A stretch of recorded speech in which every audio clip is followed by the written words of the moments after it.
Hello दोस्तों, welcome to asset classes. स्वागत है आपका इस नए वीडियो में। इस वीडियो में हम लोग 3 मोस्ट इंपोर्टेंट करंट अफेयर्स के टॉपिक कवर करने वाले हैं, जो कि आपके यूपीएससी और पीसीएस एग्जाम के लिए बहुत ज़्यादा इंपॉर्टेंट हो सकते हैं। इन टॉपिक्स को कवर करते समय हम लोग इनके बैकग्राउंड को समझेंगे, इनके प्रेजेंट कॉन्टेक्ट को समझेंगे और जो भी इंपॉर्टेंट टॉपिक से जुड़ी चीज़ें होंगी उसको समझेंगे। फिर एंड में हम लोग टॉपिक से जुड़े प्रीवियस ईयर क्वेश्चंस को भी समझेंगे कि अगर इस टॉपिक से कोई भी सवाल आया होगा तो वो भी हम लोग डिस्कस करेंगे, जिससे कि आपको अपनी तैयारी करने में थोड़ा-सा आसानी हो सकती है कि आप किस तरीके से टॉपिक को समझें, जिससे कि आप परीक्षा में जो है सवाल हल कर सकते हैं। तो अब बिना किसी देरी के वीडियो को स्टार्ट करते हैं, समझते हैं कि कौन-कौन से टॉपिक हमको डिस्कस करने हैं।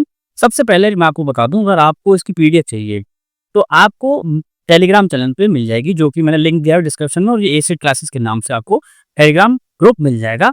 ये आपको आइकन दिख रहा है, आप जाके डिस्क्रिप्शन में लिंक है, वहाँ से जाके चैनल को ज्वाइन कर लो, जिससे आपको सारी पीडीएफ वहाँ पे अवेलेबल होंगी। और मेंस के टॉपिक अगर हम डिस्कस करेंगे या फिर कोई भी हम इश्यू डिस्कस करेंगे, तो हम उसी चैनल पे डिस्कस करने वाले हैं, जिससे कि आपको सारी अपडेट मिल जाए। और चैनल को भी सब्सक्राइब कर लेना, जिससे कि आगे जो भी आपकी वीडियो मिलेंगी, क्योंकि ये डेली का एक सीरीज चालू हो रही है, इसमें हम लोग डेली जो है 3 करंट अफेयर्स के टॉपिक को डिस्कस करने वाले हैं, तो जिससे आपको सारी अपडेट मिल सके। तो यहाँ पर जो हमको सबसे पहला टॉपिक जो पढ़ना है वो है इंडिया बांग्लादेश रिलेशनशिप के माध्यम से।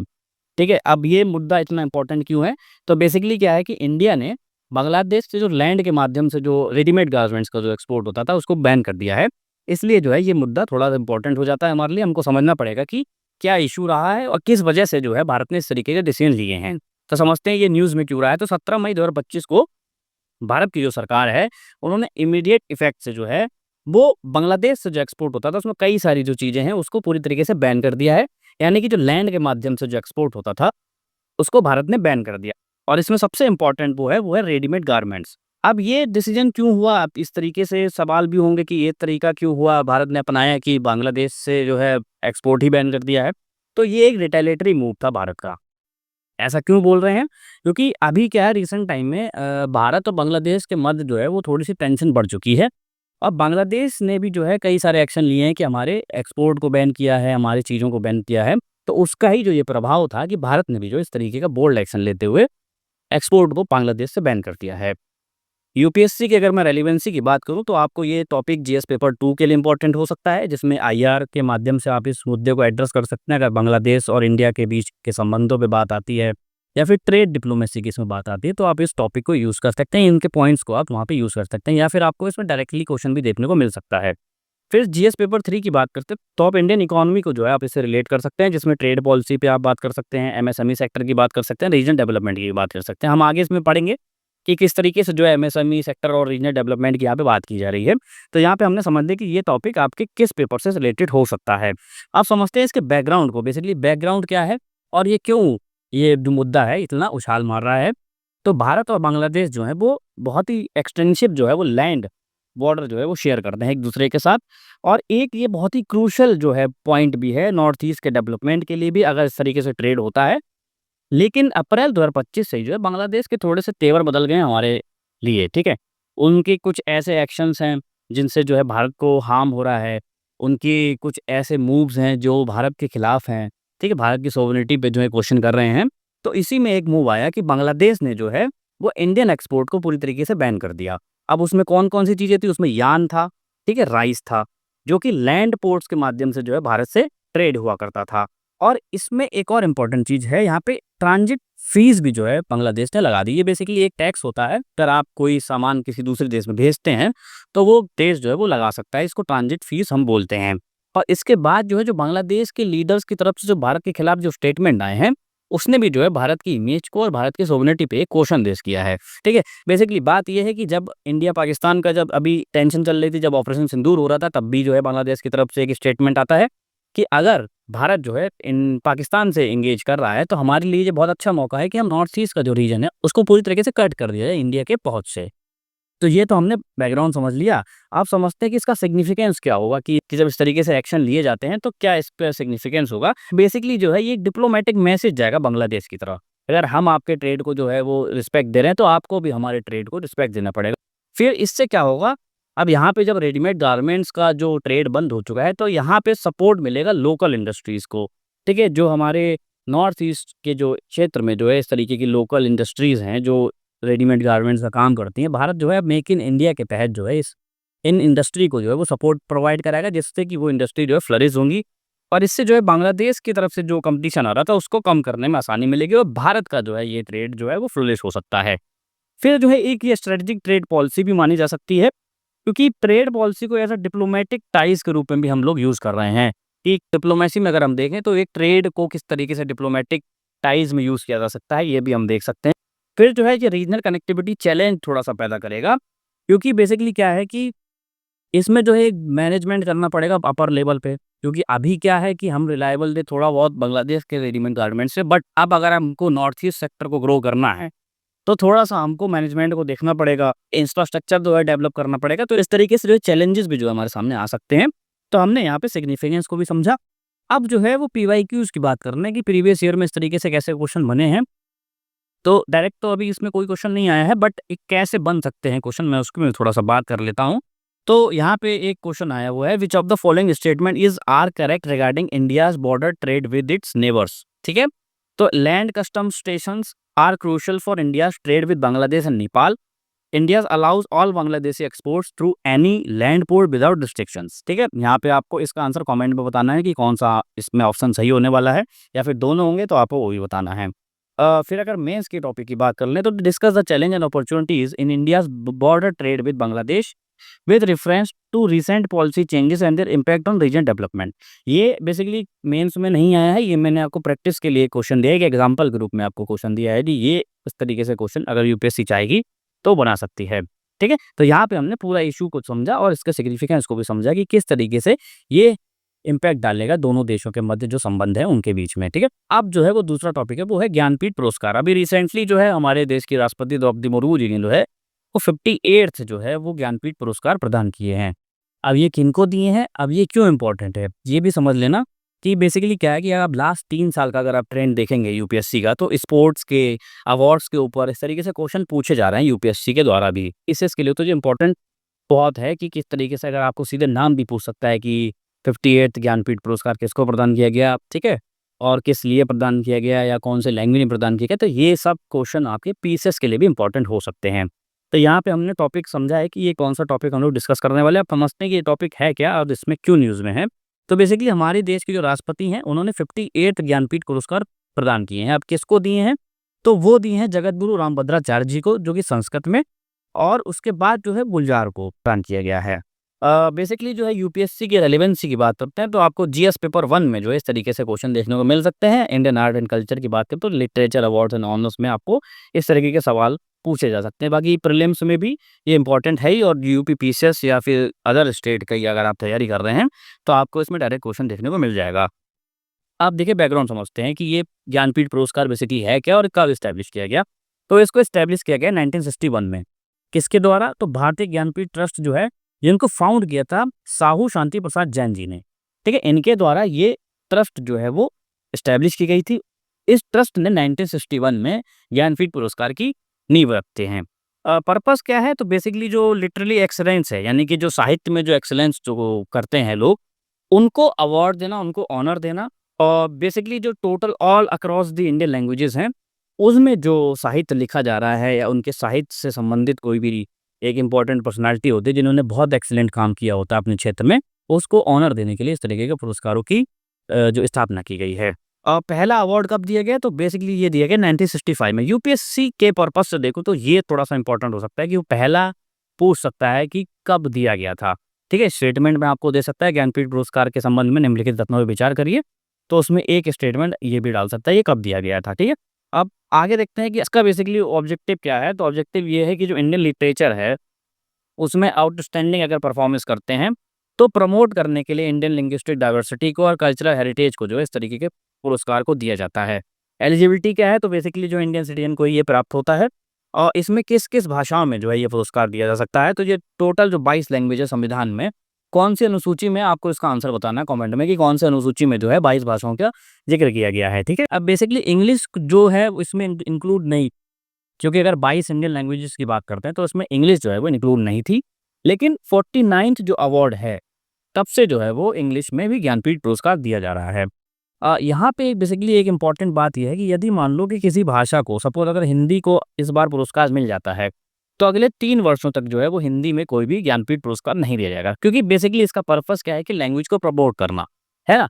तो अब बार-बार अगर एक ही लैंग्वेज को अवार्ड दिया जाएगा तो फिर बाकी लैंग्वेज प्रमोट नहीं होंगी। तो इसलिए जो है इस तरीके की चीज़ें रखी गई हैं कि एक बार अगर आप किसी लैंग्वेज में पुरस्कार देते हैं, तो 3 सालों तक जो है वो उस लैंग्वेज में पुरस्कार नहीं दिया जाएगा। ये इम्पोर्टेंट लाइन हो सकती है और ये इम्पोर्टेंट फैक्ट्स हो सकते हैं आपके लिए, स्टेटमेंट के अगर पर्पस से मैं बताऊँ, ठीक है? फिर उसके बाद जो है सिलेक्शन प्रोसेस क्या होता है, जितनी भी लिटरेरी बॉडीज़ हो गई, यूनिवर्सिटीज़ हो गई, है ना? क्रिटिक्स हो गए, रीडर्स हो गए, वो अपना नाम भेजते हैं, ठीक है? उसके बाद एक लैंग्वेज एडवाइजरी कमिटी का गठन किया जाता है, जो 3 मेंबर के एक्सपर्ट पैनल होते हैं, जो पर लैंग्वेज डिसाइड होती है। यानी कि हर भाषा पे जो है इस तरीके की कमेटी का चयन होता है, जो कि प्रपोज़ल को जो है वो एक्सेप्ट करते हैं कैंडिडेट के और समझते हैं कि ये कैंडिडेट एक्चुअल में अवार्ड के काबिल है कि नहीं है, ठीक है? इसके बाद जो है एक फाइनल सिलेक्शन कमेटी बनती है, जो कि फाइनल डिसीजन लेती है कि किसको अवार्ड दिया जाएगा, किसको नहीं दिया जाएगा। ठीक है? तो ये सिलेक्शन प्रोसेस हो गया। आप समझते हैं कि इसमें क्या-क्या मिल सकता है, तो 11 लाख का कैश प्राइज़ मिलता है, ठीक है? एक साइटेशन मिलती है और प्लेक मिलता है, ठीक है? अब यहाँ पे एक इम्पोर्टेंट बात ये हो गई कि सबसे पहले अगर मैं बात करूँ 1965 में ये चालू होता, 1981 तक जो है स्पेसिफिक वर्क्स के लिए जो है ये अवार्ड मिलता था। बट अभी क्या हो गया कि ओवरऑल कंट्रीब्यूशन भी इसमें देखा जाता है कि अब देखते हैं कि प्रीवियस ईयर में देखो क्या क्वेश्चन बना हुआ है और किस तरीके से क्वेश्चन बन सकता है। तो भारत रत्न पे एक क्वेश्चन आया है, तो भारत रत्न पद्मा अवार्ड बेसिकली उन पे दोनों पे क्वेश्चन आया है, तो आप यहाँ पे देख सकते हैं कि इस तरीके से क्वेश्चन यहाँ पे यूपीएससी पूछता है। हो सकता है कि ज्ञानपीठ पुरस्कार से भी जो है इस तरीके से क्वेश्चन पूछ ले, तो इसके लिए रेडी रहना कि अगर इस तरीके से आए। मैंने स्टेटमेंट भी आपको बता दी कौन से स्टेटमेंट आपके लिए इंपॉर्टेंट है, और यूपी पीसीएस या फिर स्टेट पीसीएस जो भी आप तैयारी करते हो, नाम याद रखना कि किस-किस को मिला है और कौन-सा ये अवार्ड था, ठीक है? ठीक है, अब हम समझते हैं अगला जो टॉपिक है वो है राइट टू डिजिटल एक्सेस। यानी कि डिजिटल एक्सेस जो है एक मूल अधिकार बन चुका है। जो इंटरनेट तक पहुँच है वो एक मूल अधिकार माना जा रहा है। सुप्रीम कोर्ट ने हाल ही में एक डिसीजन दिया है जिसमें उसने ये बोला है कि राइट टू डिजिटल एक्सेस जो है एक मौलिक अधिकार है, यानी कि आप इंटरनेट के लिए स्वतंत्र हैं, आप इंटरनेट की माँग करते हैं तो ये आपका मूल अधिकार होता है। समझते हैं इसके बारे में बैकग्राउंड।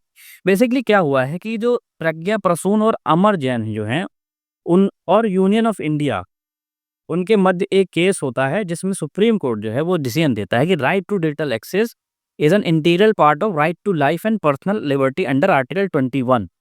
यानी कि आर्टिकल 21 के तहत जो है जो डिजिटल एक्सेस जो है वो एक इंटीग्रल पार्ट है और इसको मौलिक अधिकार माना जाना चाहिए। अपने इस निर्णय में जो है सुप्रीम कोर्ट ने जजमेंट दिया है, उसमें ये बोला है कि जो डिजिटल केवाईसी सिस्टम है उसके माध्यम से जो है ये इंश्योर किया जाना चाहिए कि इससे जो है यूनिवर्सल डिजिटल एक्सेस मिले, खासकर उन व्यक्तियों को जो फिजिकली रूप से डिसेबल्ड हैं। ठीक है? अगर मान लीजिए कोई दृष्टिहीन है या फिर किसी की हाथ पैरों की कोई अक्षमता है, तो इसलिए जो है ये इंश्योर किया जाए कि जो इस तरीके का जो समूह है उनकी डिजिटल एक्सेस हो सके और डिजिटल साधनों तक जो है उनकी पहुँच आसान हो सके। ठीक है? तो इसलिए जो है ये पूरा मुद्दा यहाँ पे सुप्रीम कोर्ट का कहने का तात्पर्य ये था। जीएस पेपर के रेलेवेंसी की अगर हम बात करते हैं तो जीएस पेपर 2 से रिलेटेड आपको सवाल देखने को मिल सकते हैं, जिसमें कॉन्स्टिट्यूशन के फंडामेंटल राइट्स और जो वल्नरेबल सेक्शंस हैं उनसे रिलेटेड आपको क्वेश्चन पूछे जा सकते हैं। इसके बाद एथिक्स में आप इसको यूज़ कर सकते हैं बहुत अच्छे तरीके से। ठीक है? इंक्लूसिवनेस, एम्पैथी, ठीक है? पॉलिसी डिज़ाइन में किस तरीके से होनी चाहिए, equity and public service delivery में कैसे होनी चाहिए, है ना? तो गुड गवर्नेंस में भी आप इसको यूज़ कर सकते हैं कि रिसेंट आप एक ये डिसीजन का आप एग्ज़ाम्पल दे सकते हैं कि सुप्रीम कोर्ट ने इस तरीके से जो है वो डिसीजन दिया है, जो कि राइट टू डिजिटल एक्सेस एक बहुत ही इंपॉर्टेंट पार्ट हो जाता है। कि किस तरीके से सुप्रीम कोर्ट सोच रहा है जो मार्जिनलाइज्ड सेक्शंस हैं या फिर जो हाशिए पे जो वर्ग हैं उनके लिए किस तरीके से उनको मेन स्ट्रीम में लाने का प्रयास किया जा सकता है। ठीक है? तो यहाँ पे आपने रेलेवेंसी भी देख ली। अब बेसिकली इसका बैकग्राउंड समझते हैं। ये मुद्दा क्यों निकल के आया? तो देखो बात ये है कि इंडिया जो है डिजिटल इंडिया मिशन चला रहा है, जिसमें जो है आधार कार्ड, डायरेक्ट बेनिफिट ट्रांसफर हो गए, ऑनलाइन बैंकिंग, यूपीआई, है ना? इस तरीके से चीज़ें जो चला रहा है। इसमें केवाईसी करना ज़रूरी होता है। इससे जो है डिजिटल एक्सेस जो है सभी नागरिकों को मिले। बट इन सब प्लेटफ़ॉर्म में इस एक चीज़ को ध्यान रखना पड़ेगा कि जो स्क्रीन रीडर्स हैं, ऑडियो प्रॉम्प्ट्स हैं, वो मिसिंग है। जिससे कि जो हैंडीकैप्ड पीपल हैं, जो कि अक्षम हैं अपने इन सब चीज़ों को करने में, तो उनके लिए जो है इस तरीके से चीज़ें जो है टफ़ होती जा रही थी। तो इसीलिए जो है ये केस निकल के सामने आता है कि किस तरीके से जो राइट टू डिजिटल एक्सेस है उसको एक मौलिक अधिकार माना जा रहा है आर्टिकल 21 के तहत में। अब हम समझते हैं कि right to digital access basically है क्या? तो basically right to digital access वो है कि जो हर नागरिक हमारे भारत का और हर अक्षम व्यक्ति जो फिजिकली रूप से जो हैंडीकैप हैं, वो भारत की डिजिटल सेवाओं का लाभ ले सकें और डिजिटल प्लेटफ़ॉर्म्स का यूज़ कर सकें अच्छे तरीके से, ठीक है? सुप्रीम कोर्ट ने बेसिकली इसको आर्टिकल 21 का एक अभिन्न अंग माना है और इसको ऑन आर्टिकल से भी जोड़ा है, जिसमें आर्टिकल 14 आता है जो इक्वलिटी बिफोर लॉ की बात करता है, आर्टिकल 15 आता है जो नॉन डिस्क्रिमिनेशन की बात करता है और आर्टिकल 38 आता है जो स्टेट की ड्यूटी को डिफाइन करता है कि सोशल जस्टिस के रूप में जो स्टेट किस तरीके से अपनी भूमिकाएं निभाएगा। ठीक है, तो यहाँ पे हमने समझ लिया कि right to digital access basically है क्या। अब यहाँ पे जो है कोर इशू कौन-कौन से हैं, यानी कि कौन-कौन से मुद्दे यहाँ पे निकल के सामने आते हैं। बेसिकली जो है inaccessible digital KYC, facial recognition अगर है, आई ब्लिंक्स हो गई, सेल्फीज़ हो गई, है ना? ओटीपी हो गए। तो ये सारी जो चीज़ें हैं वो पीडब्ल्यू, यानी कि अगर मान लो कोई दृष्टिहीन है तो वो अपना केवाईसी कैसे कराएगा? ठीक है? मान लो किसी का हाथ नहीं है तो वो फिंगरप्रिंट कैसे देगा? तो इस तरीके के जो इश्यू आते हैं ना, तो इनको यहाँ पे एड्रेस किया जा रहा है। उसके बाद जो है वायलेशन ऑफ जो है डिसेबिलिटी लॉ है। इसके बाद डिज़ाइन डिस्क्रिमिनेशन है यहाँ पे। क्योंकि जो है ये जो प्लेटफ़ॉर्म क्रिएट किए गए हैं, ये एक एवरेज यूज़र के लिए किए गए हैं। इसमें किसी भी तरीके की जो डाइवर्स नीड्स होती हैं, जो अक्षम लोग हैं, उनके लिए किसी भी तरीके के कोई भी प्रावधान इसमें नहीं किए गए हैं। ठीक है? फिर जो है ये वाइडनिंग करता है डिजिटल डिवाइड को, यानी कि एक बहुत बड़ा सेक्शन जो पीडब्ल्यूडी सेक्शन है, वो इस तरीके से डिजिटल चीज़ों को एक्सेस नहीं कर पा रहा है, जो कि एक डिजिटल डिवाइड को ये शो करता है। ठीक है? तो यहाँ पे कोर इश्यू हमने समझ लिए कि कौन-कौन से इश्यूज़ निकल के सामने आ रहे हैं। उसके बाद देखते हैं कि वैल्यू एडिशन अगर हम बात कर लें कि यूपीएससी मेंस में किस तरीके से क्वेश्चन आपको पूछ सकता है या फिर आप इसको यूज़ कहाँ करेंगे।